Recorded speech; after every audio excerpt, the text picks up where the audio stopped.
Sleepy Hollow Season 3 premiere Eyewitness. Now, at the start of this season, I think they've done something pretty interesting in a few different ways. For one, of course, after the end of Season 2, it was like things are going to be totally different. We don't have the Horseman, Malik is gone, Katrina is gone. It's going to be a very different show from now on.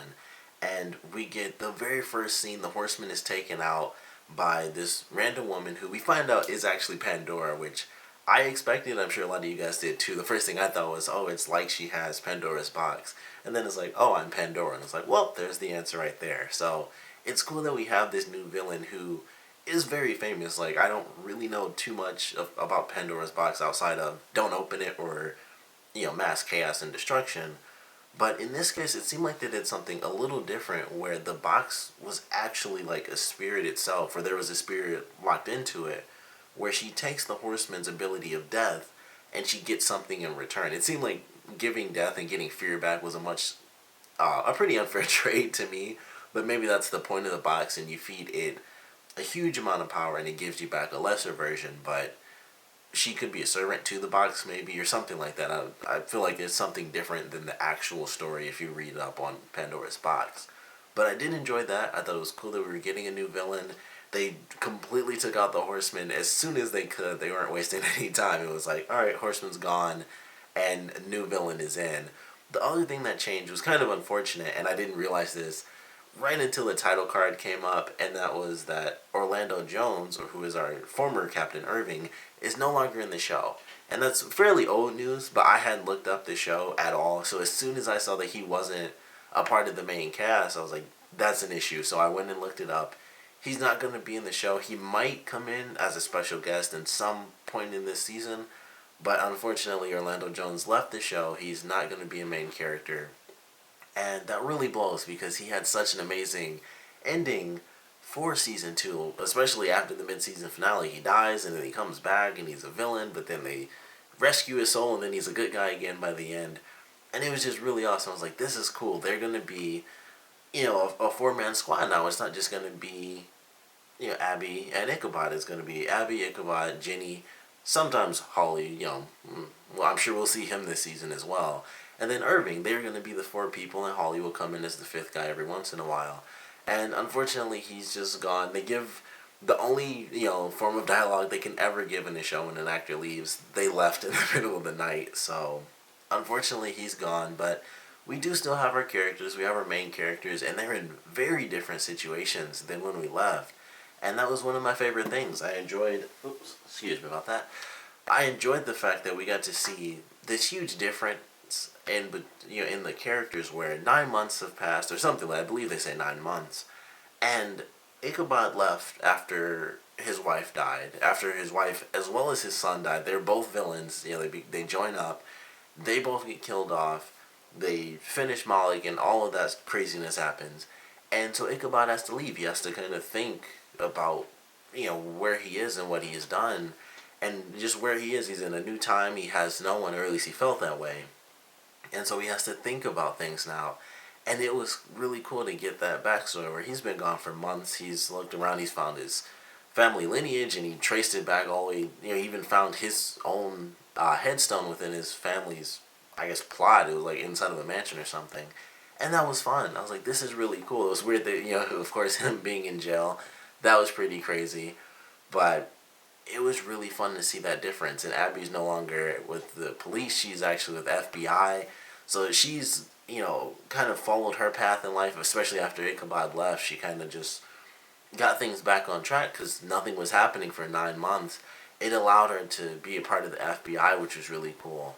And that added a nice new dynamic where she can't kind of escape from certain things. And in some cases, especially in this first episode, her job really tied in with the demonic stuff because the Yaogwai was simply drawn to anger and gunfire, or gunpowder specifically. So it just made perfect sense how it tied in. But I think in future episodes we aren't going to have that. We're going to have it where it's Jenny and Ichabod, where they're the ones who get to go out and they're the ones who have the ability to go out and deal with whatever demon or whatever random mystical issue comes up. And Abby's basically going to be stuck with her job because it is her life. It's what she has to do. And it's not going to be as easy to say, oh, Ichabod is like the historical consultant or whatever the excuse they gave in the last season. She's not going to be able to do that with the FBI, and it's just, oh, he's on this case for whatever. It's like a federal case is so drastically different than just a normal police case. So she's not going to be able to do that. She's going to be doing things like being on a task force to take out these really high profile criminals. And I'm excited for that because I want to see how this affects the series. And of course, she lost her captain just in this first episode. So we're already going to get someone else random. Who knows if that person's going to make a difference or not. But, you know, she already lost somebody in this episode because of all the demonic stuff going on. And that kind of led her just through this episode to realize she is a witness, and that's really what she is. And whether it's prophecy or not, something else is happening, and Abby and Ichabod's time as witnesses is not over. And I thought that was kind of cool, because they had all this time that we didn't get to see with these 9 months, where Ichabod goes off and learns about his lineage and descendants and stuff like that, and Abby just follows the path in life that she initially had before all the stuff with Malik. So they're in these 2 different areas and mindsets where he's still a part of the prophecy, really, and she's kind of broken off and gone back to her normal life. And through everything that happened, we get her confirmation by the end of the episode. Like, she's a witness, and that's just what she does. And they talk about 7 tribulations, which I thought was interesting. I don't remember that from either the last 2 seasons, honestly, but this is only the second. Hopefully, depending on how the show goes, they get to do all 7 tribulations. I don't really think they will, unfortunately, because that would just be a long time, especially if every season or every tribulation took 2 seasons. It would have to be like over a 10-year show to get through all that stuff. So I don't think that would really be the case, unfortunately. I still enjoyed it, though, but there is a huge difference in the show now that we did lose Orlando Jones. And for everyone who knew that, there were a lot of people, because when I was reading that article that he left, which was official, I believe, before May or in May or something like that. So there were people even then talking about how they were going to give this show one last chance. I enjoyed it like all the way through, to be totally honest. I thought the last season was way better than the first because Katrina, especially the stuff with Katrina where she was becoming a villain, I thought that made the second season amazing compared to the first. I didn't think it was jumbled or anything like that. I thought it flowed. I mean, I thought they flowed the same, but I thought it just had much cooler content. There was stuff with Orlando Jones where he was kind of underutilized. He is a great actor, and they could have probably done a little bit more with him, but I think what they did was really good. I personally enjoyed it. I didn't think anything, not that I can remember, because admittedly it has been about a full year since we've had this whole season, but from what I remember, it was still very enjoyable, and if there was anything, it was very minor stuff that annoyed me, but it wasn't like, oh, this, I never felt like they were just totally screwing up. There is some stuff that happened with, like, executives changing a lot of things for, like, the whole second season. I hadn't heard about that until just recently, but what they're doing with this show now, with it being in such a different position, it makes it even crazier to have so few characters. We lose Katrina, we lost Ichabod's son, whose name I definitely can't remember. I believe Parrish was his name. And we lost Irving just through random happenstance. We just lost him because Orlando Jones decided to leave. So we have Abby, Ichabod, and Jenny as our characters, and then there are 2 new characters.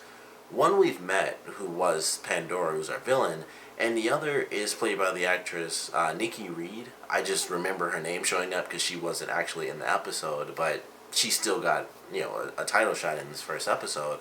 So I don't know who she's going to be. I don't remember if she was Betsy Ross. I feel like just how they played on that in this episode, she could come back from the past, but I don't think that's the case. I think it was a totally different woman. But either way, there is a new hero. I do remember she had like a broadsword, unless she has something totally different, but in that quick second they showed her, I was like, she has like a broadsword, so she's some sort of warrior. So that's what I picked up. Like, that's all I got out of that little glance, was that she's a fighter, she's going to help the team, and once again, she's been at it as a main character. So new hero and a new villain. I would assume they're tied into each other very closely, and we just won't meet the new hero until like the next episode. But I like what they did with this one. I enjoyed the time skip. It I always kind of like that because it gives us a lot of different time where they could be like, all right, we have all this stuff going on, flashback to something. It's really easy to do that in writing as well. It makes it easy to be like, well, in these 9 months of me being gone, oh, here's this random thing that I could bring up that affects this. But it was still good. It still kept the formula where we got to see stuff about the past. We got to see the Betsy Ross stuff, which was actually really awesome, especially her introduction, the fighting scene. That was really cool. We got to see the whole thing about don't shoot till you see the whites of their eyes. That tying into demonic stuff, I thought like that's actually a pretty cool one. Like some of the other stuff was like a really big difference, and it was just like all magic. But that was like it can still be used as what it's actually used for, which is just, they say that so it's like don't fire until they're so close you can see the whites of their eyes. But the way they tied it in was, I felt like that was probably the most subtle change that they ever did, which was really cool.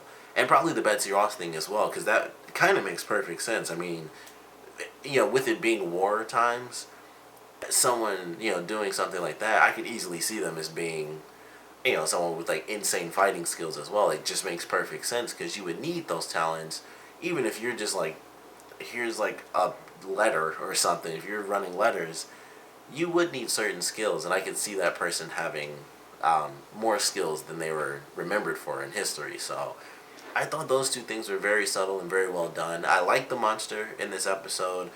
When they first mentioned the Yagwai, I was thinking, I think they're Mogwai, which are gremlins from the movie Gremlins. So that's what I thought they were saying at first, and then I realized they were saying Yagwai, not Mogwai. But I liked the villain. I thought, once again, the makeup was pretty cool. We actually got to see it a lot in this episode, so that was nice. The ending scene, the ending action scene was actually pretty cool, and I love the fact that it actually froze people in fear. When it first happened to the initial guy, I wasn't 100% sure, but I was like, I'm pretty sure he's like actually frozen in fear. And then they instantly explained it like their hands were clenched because they were literally frozen in fear. So I thought that was just a cool concept, and the way they did it visually, where it sort of zooms in on the person, but it kind of distorts the background. I actually liked how they did that with all the people that came in contact with the Yagwai. So that was really cool. Jenny almost getting the shot off, and then like her arm just breaks through a little thing. I was like, oh, that's really messed up. I was kind of worried a little bit that they would. Honestly, I don't know why, but I was actually a little worried that she might actually get taken out in this episode. I didn't think Ichabod would, but I thought she might. And once again, I don't know why, because she's a main cast member now, even in the title. So I don't know why that was even in my head, but I guess that just means the show did a good job. But it was really cool. I like that Ichabod got like tossed over this opening. I don't know. I guess it was a shipping area or something. That's the only way that would make any sense. So he lands on a bunch of boxes safely, and then Abby saves him. And when she shoots the thing, it just like blows up in the smoke. I thought that was pretty cool. And then Abby had her own really cool moment when she actually encountered the guy that she was chasing the whole time, or encountered him again, and she has to rescue like 4 people, and she's telling him everything. Of course, he believes it because he knows what he saw. But she rescues all the people, and then she takes that guy down, and it was just really cool. It's like, this is a pretty sweet moment for her character because she's in a really intense moment. It's like she knows there are demons around. She knows it's going to be drawn to the gunfire and stuff. Although she probably didn't have that in mind when it was like, oh, I have to basically save 4 hostages. She was probably in a different mindset. But these two stories going on at the same time, where this demon is coming after them, and then you have Abby and dealing with her FBI mission. It was really cool. I enjoyed that, and I'm actually looking forward to seeing some more of that, because I want to see her have these just crazy sort of real life situations that are just thrown at her in the middle of just this crazy demonic stuff going on. So I really enjoyed it. I like this first episode. I never had any issues, like I said, with the last season. I thought it was way cooler than the first one even. So I'm looking forward to this. It'll be interesting to see because, of course, we all know Sleepy Hollow is like Ichabod and then the headless horseman, and they already changed some stuff with that anyway, just adding Abby into it. But without a horseman, it'll be interesting to see how this show continues, because we have Pandora but we still kind of have to get the answers to how her powers work and things like that, and just what her true goal is. So I'm excited for it. I like this new villain. Of course, every time it's Pandora's box, there's always a really cool mystery involved with it, and I think that's what has me so excited. It's never as simple as, I mean, because we all know it's like if you open Pandora's box, basically that's the end of the world. So there's always another mystery kind of wrapped around it. It's never as simple as, oh, she's gonna do it herself and then kill everyone. It's always another layer that people tend to add to it. So I'm excited to see how they add to it in Sleepy Hollow. The comedy, of course, was good. I loved the restaurant scene. All of that was great, and I getting mad at the guy who had his hat the wrong way. He's like, the point goes in the front. You're not a pirate. I loved that the Benjamin Franklin thing because it was a giant head. It was like, well, they got some stuff right.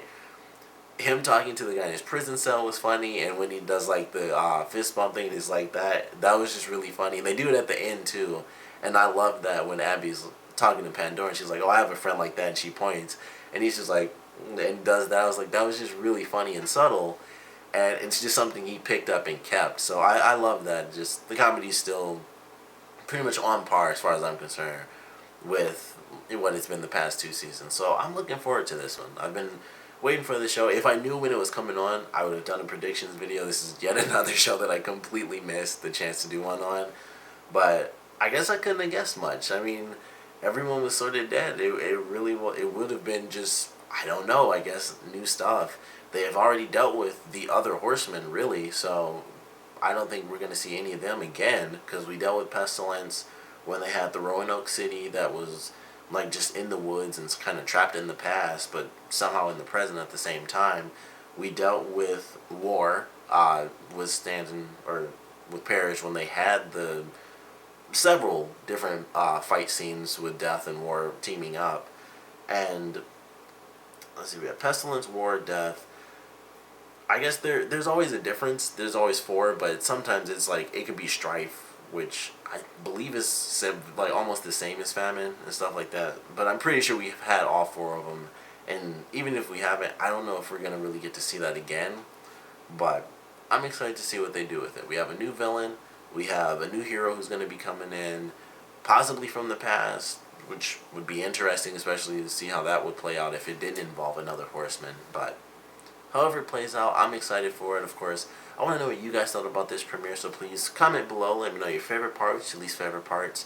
And I want to know if you guys are going to stick with the show this season, because, like I said, I didn't know that the show was kind of having its issues. I didn't know the Orlando Jones stuff, which does suck, because it always sucks losing a character, especially just poof right in the middle, and then if you don't already know the news, it just kind of hits you like, yep, they're not there anymore, and it's like, that blows. But I'm still looking forward to the show. I think the show's writers do pretty well.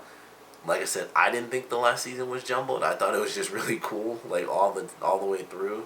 There are probably some episodes, but not off the top of my head. There's nothing I can really think of that I didn't enjoy from the last season. But I do want to know if you guys are sticking with it, or if this episode, with them taking out the Horsemen officially, if they kind of lost you guys, because I mean, yeah, that's kind of Sleepy Hollow. So I want to know how it affected you guys, and if you're going to stick with Sleepy Hollow through season through. So please, or through season 3, I said through season through.